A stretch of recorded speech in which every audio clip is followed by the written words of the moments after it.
این بهرنگه. بابا یه دقیقه مثل من استیبل شم. من هر روز به خودم نیومدم میگه این بهرنگه یا مسئولیت بهرنگ بودن رو به من میدی. چرا داری بحران اگزیستانسیال پیدا میکنی؟ مگه بهرنگ نیستی؟ چرا؟ اوکی همین. ملیکاس. ما دوتا تصمیم گرفتیم نفری 2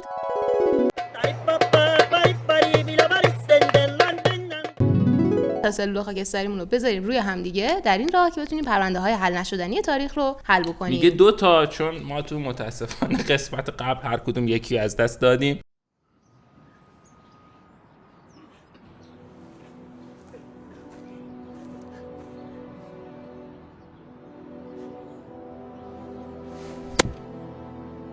و این دورنمای خوبی نشون نمیده از قسمت‌های بعدی. قسمت 4 منفی سلول خاکستری، چون که ما کارآگاهان پرچ هستیم. بله و سلام میکنیم خدمت شما پرچیلیتی‌های عزیز که گوش میدین، نگاه میکنین برنامه رو، فوش میدین، محبت میکنین، هر کار میکنین مهم اینه که میکنین.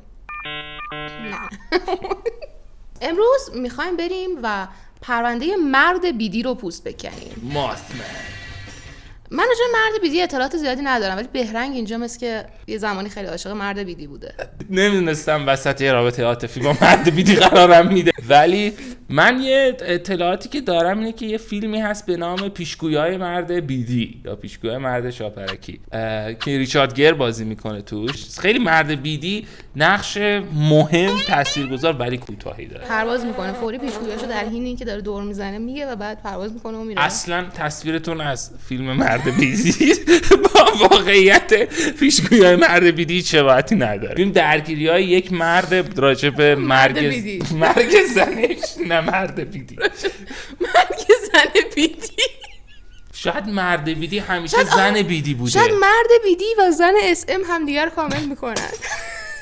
چرا اسمش اگه مرد بیدیه چرا گذاشتن مرد شاپرکی؟ شاپرکی حیوانی نه، ولی خب یه حشره خیلی گوگلیه. شاپرک میگه همون نیستش که بزرگه و بالای قشنگ داره و اینا. خب بیدم همونه، فقط بید یه خورده بالاش داشته. یه سوال، الان من به یه موضوعی پی بردم. بتمن از خفاش میترسه. اگر مرد بیدی بتمن از خفاش میترسه، سوپرمن از سوپر میترسه. نه یادم اومد سوپرمن بود که کریستال مصرف میکرد. اگه بتمن از خفاش میترسه و بر همین اساس مرد بیدی از بید میترسه، هر بار که بهش میگن مرد بیدی میترسه. بید تو تخت میاد. آره لحاف بید میزنه. من چیزای محوی تو ذهنم بود ولی بیشتر ساس و اینا بود. ساس هم میزنه. ساسی مانکن هم میزنه. ساز هم میزنه با ساعت بعضی وقتا.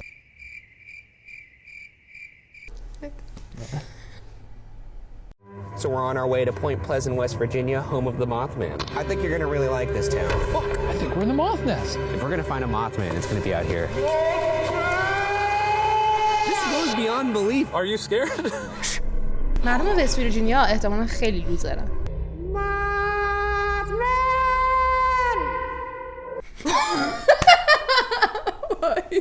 موزیک ماتمن کاش واقعی باشه. خیلی خوب بود. The Mothman is a cryptozoological creature that is thought to have made its first appearance in 1966. Witnesses have described the creature to be کریپتوزوولوژیکال. تنها تعریفی که تو ذهن من داره اینه که یه باغ وحشیه که روی بلاک چین قرار داره. منطقیه برای دنیای ملیکا. ولی مرد بیدی چجور میکشه؟ یه سواله که به نظر من یه ارتباطی با پیشگویای مرد بیدی داره. مرد بیدی میکشه؟ با خطرناکه دیگه. اگه میاد بهت پیشگویی میکنه میره رمال مگه؟ پاگونده مثلا مگه میکشه کسیو؟ نه، طبق افسانه‌های کهن فولکلور آمریکایی. صدای دست اینجا بیاد خواهشاً.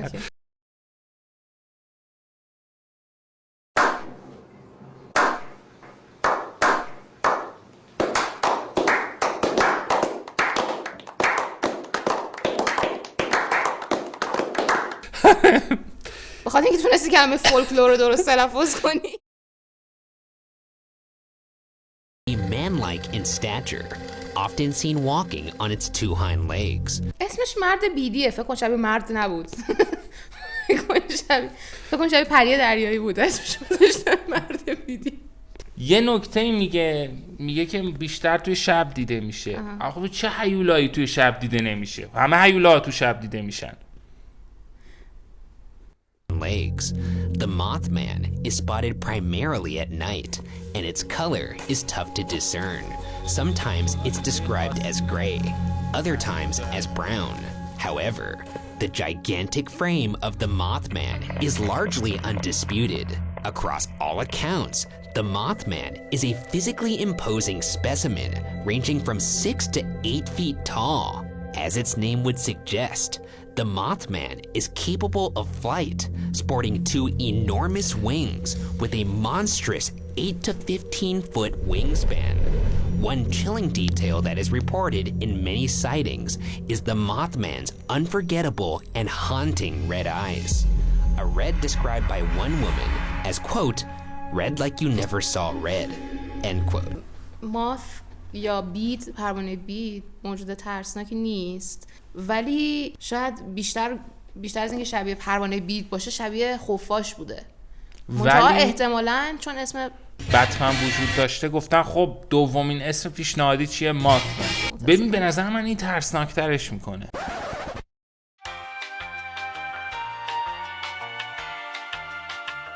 بعد اینو میبینی اول شوکه میشی دیگه. بعد میبینی این که یه پری دریاییه. یهو ببینی یه هیولاییه که چشاش قرمزه، بالاش شبیه خفاشه و قشنگ مشخصه که میخواد بخورتت. اصلا ما نمیدونیم که روش قتلش چه شکلیه. چرا قضاوت هم بود که بخورتت؟ آخه بچه رو با خوردن میترسونه. مدرکی که ما تا الان از مرد بیدی داریم اینه که آینده رو پیشگویی میکنه. این کار به نظر من باید بهش جایزه بدیم به جای اینکه اونم حتی خیلی مطمئن نیستیم. تنها به دلیلش اینه که من اسم فیلم رو اینجوری اسم فیلم که همینه، ولی نمیدونم تو فیلم واقعا پیشگویی میکرد یا نه. پیشگویی میکرد به نظرم. به من اتکا نکنید. پیشگویی میکنه. It was in Point Pleasant, West Virginia, where the Mothman became famous, hence our presence in the town now. In fact, a statue of the famed creature sits in the center of town for those seeking a face-to-face encounter. Stop number 1, Mothman statue. It looks very ornate. You'll be able to stare at it eye to eye. What's that supposed to? It means you're 8 feet tall. It's a tall joke. Get it? Look at its eyes. Yeah, they're a beautiful amber or something. I was gonna say they're pure terror. I could feel it coursing through my veins. Oh my God, he's got a full 6-pack. Look at that. This guy definitely P90X's. He's like a George Clooney Batman.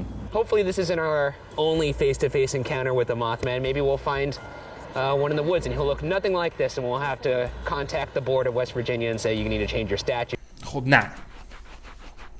چرا پشم داره رو سینه‌اش؟ چه منقار داره؟ بعد دهنش چرا مثل خرگوشه؟ دندون داره. حتی کاکل خروس هم داره. By the way, Oh my God! The purpose of our pilgrimage to Point Pleasant is to catch a glimpse of the Mothman. But if that effort proves to be fruitless, we can still enjoy the influence of Mothmania that is ever present across town. For starters, there's an annual Mothman Festival every September, and Mothman souvenirs sit stocked on shelves. Oh my God! وای یه لحظه من به این فکر کردم که فکر کن یه مثلا ماثمن جوون، فکر کن ماثمن ازدواج کرده و بچه دار شده و بچه ماثمن مرد بیدی کوچولوه میره مثلا ماث بیبی میره بعد این مجسمه رو نگاه میکنه و اینجوری که این مجسمه چقدر جذابه پشمام و میره تو خونه تو آینه نگاه میکنه و میبینه من زشتم و تو چرا افسردگی میشه.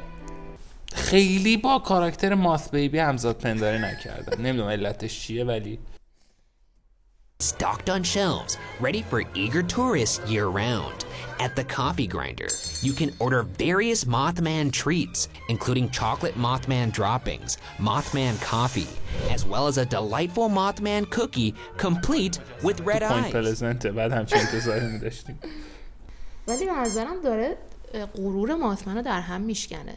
فکر کن مثلا یه چیز ترسناکی بعد اومدی میبینی مثلا به کوکی گوگولی تبدیلت کرد دوتا چچه کوچو اونجا گذاشتن و میای بیرون میبینی مثلا به نظر میاد بیرون و میگه alright.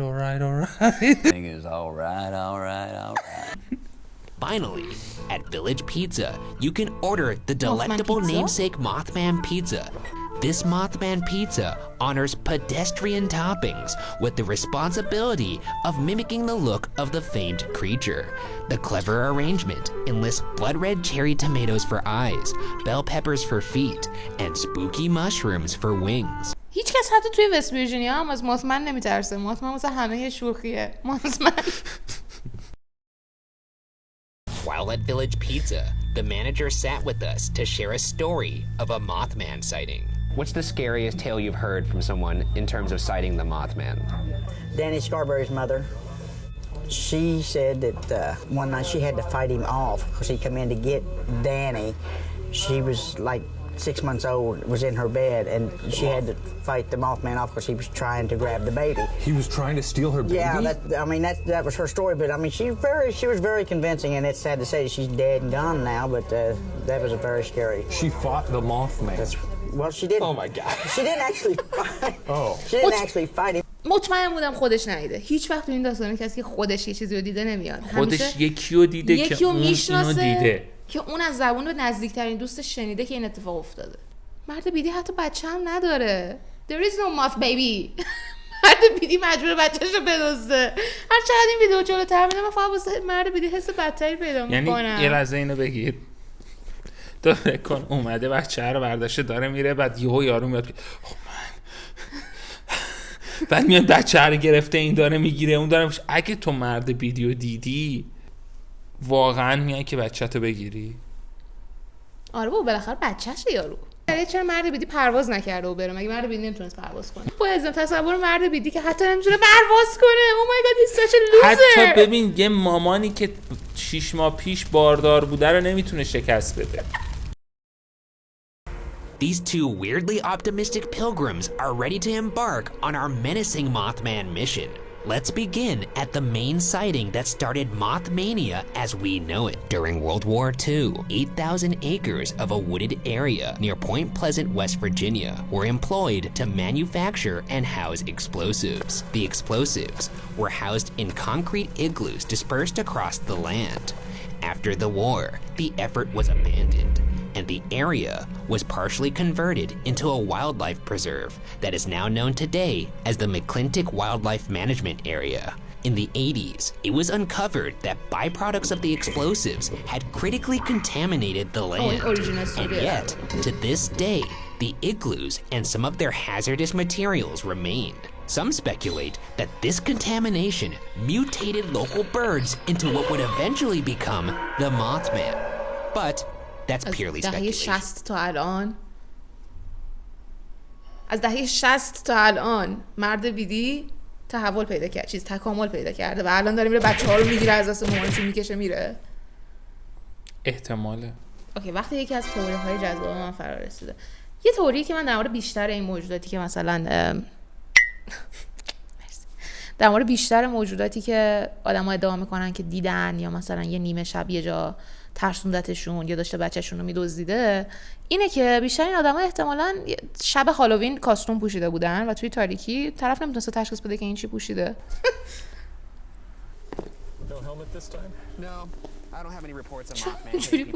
خیلی روش بدی رو برای پوشیدن انتخاب کرد.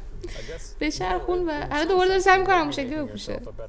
باز بهتر بود. به نظرم ولی جالبه که داره میره یه جایی که احتمال میره یه آدم خطرناک در ساده ترین در بهترین حالت یه آدم خطرناک و در بدترین حالت یک هیولای وحشتناک توش وجود داره و خودش رو با یه لباس فسفوری از میلیون ها مایل دورتر داره معلوم میکنه. من اینجام اگه کسی خواست بخوره. ای اگه یاتی گوش نشه من اینجام. Despite the dangerous material stored there in years past, in 1966, this area, often called the TNT area, was a popular destination for local youth. As such, on November 15th, 1966, Steve and Mary Mallett and Roger and Linda Scarberry were enjoying a leisurely drive through the TNT area. Unfortunately, their amusement would come to a screeching halt when the two women, Linda and Mary, spotted a figure near the TNT plant. The figure began to move towards the building's entrance in a shuffling manner, providing them a fine opportunity to observe the creature. While they initially thought it looked a lot like a man, it clearly did not have arms or a head. It had massive folded wings high on the back, and perhaps most noteworthy, 2 beaming red eyes.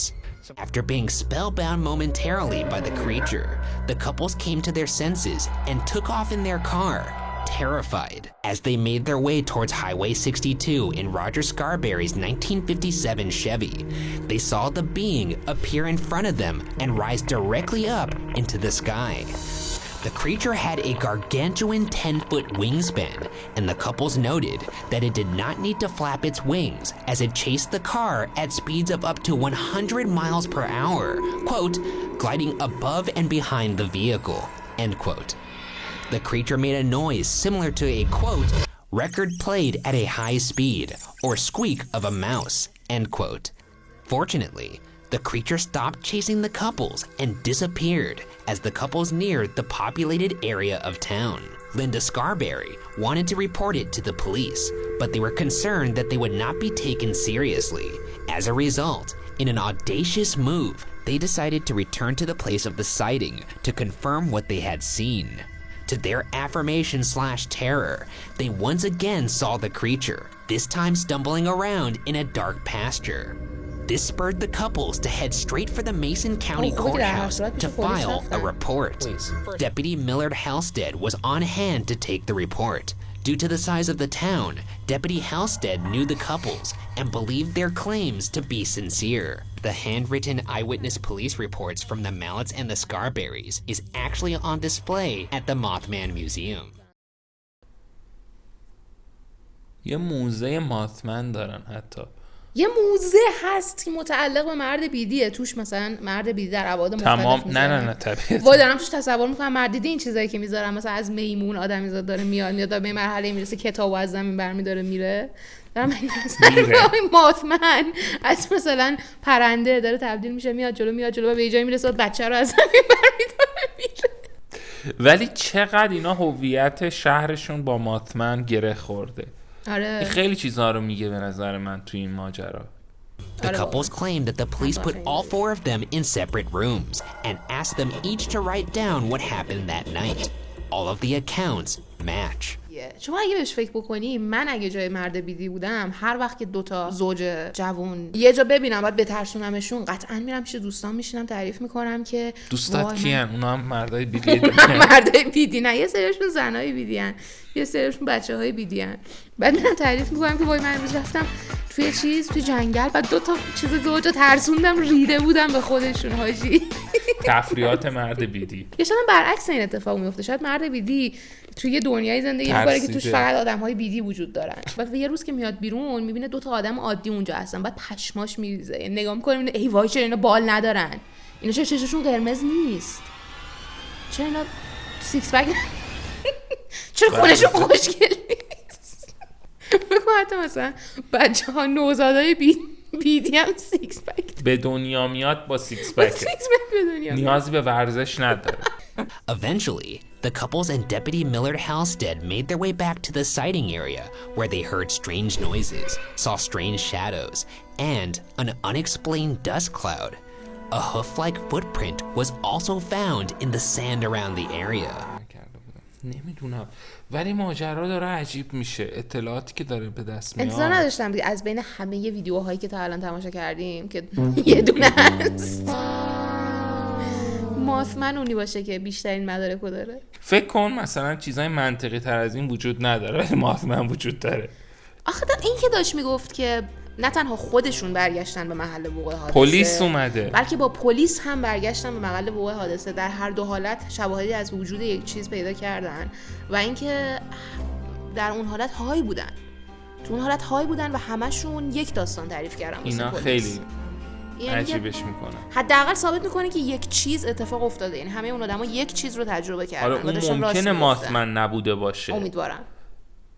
من به نظرم ببینیم باقی اطلاعات چیه.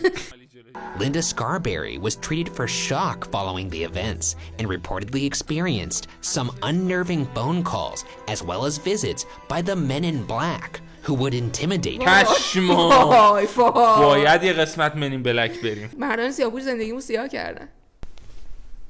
The morning after the Mothman sighting, the Mason County Sheriff George Johnson held a press conference, and from there, the story started trending in local and national news. Eventually, the creature was dubbed Mothman by the press, inspired by the Batman series. Sightings of the Mothman began to pile up.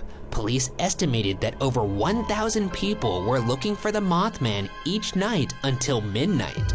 After the Scarberry/Mallet sightings, a Point Pleasant woman named Marcella Bennett, her 3-year-old daughter, her brother Raymond, and her brother's wife encountered the Mothman while visiting family friends. Marcella explained in an interview with researcher and author Andy Colvin, quote, "He was shaped like a male, the huge wings, the way he was standing, the head like a bird. I'll never forget the way he was standing. It was like he was just relaxing, like he was just waiting for that moment for me to walk up. The neck looked like it went down in, like a bird, way down in the neck. To me, it wasn't of this world," end quote. Like Linda Scarberry, Marcella suffered side effects after the عجیبه incident. راستش. این قضیه هم به نظر من عجیبه، چون وقتی بهش بیشتر این سایتینگ ها که مثلا یه نفر پرونده رو دیده یا یه نفر آدم فضایی دیده یا هر چی، معمولا یک تک نفره که ماثمن تکیه رو میتونه بخوره، میکشه. هیچ دلیلی وجود نداره که بخوایم این حرفای زشت رو راجع به ماثمن بزنیم. سیکس بکاش 6 تا دلیل قانع کنندن. Including anxiety, paranoia, and nightmares. این یعنی مثلا در حد جنگ رفتن بوده، یارو بعدش PTSD آره. پیدا کرده، یعنی شبا خواب میبینه ماثمن، بعد بیدار میشه میبینه واقعا ماثمن بود. داشت در آورد میگه من میبینه ماثمن بود اون بالا سرش، ماثمن اینجوری داره میده تو آشپزخونه. من الان باهاتون زندگی میکنم. خیلی با هم دیگه. چطور هنوز کابوسمو میبینی؟ After encountering the Mothman, Marcella Bennett also said that she could often feel Mothman's unnerving presence and, like other witnesses, developed the ability to have premonitions and psychic visions. Linda Scarberry, the witness from the first Mothman encounter, claimed to hear disembodied noises and see items moving by themselves, which she attributed to a poltergeist. Simultaneously, other strange phenomena occurred around the time of the sightings. Interrupted police dispatches, malfunctioning electrical appliances, doors mysteriously opening and shutting, an increase in UFO sightings, and malfunctioning cars with no apparent explanation.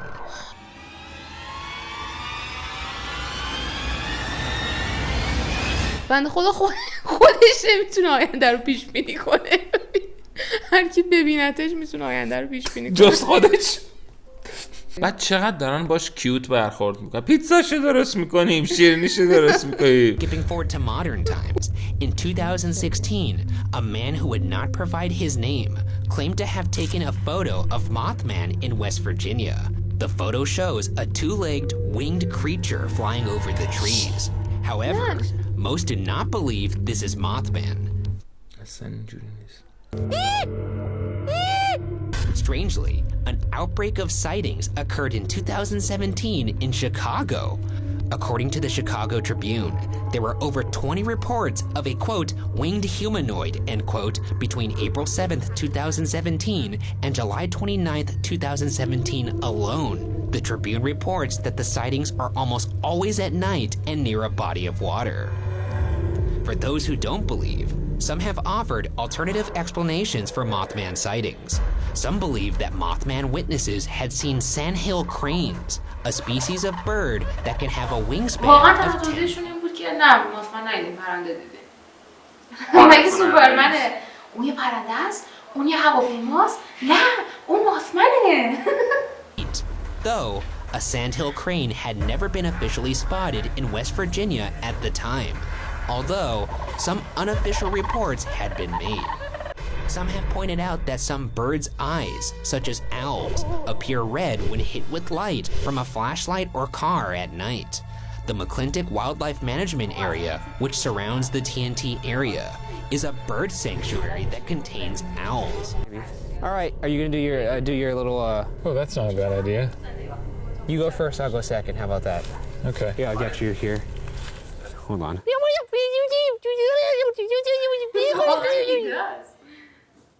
Let's try it again.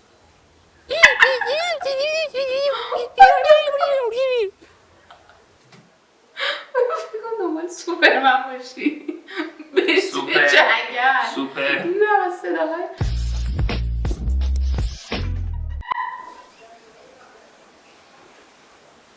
از همه دام بدیم.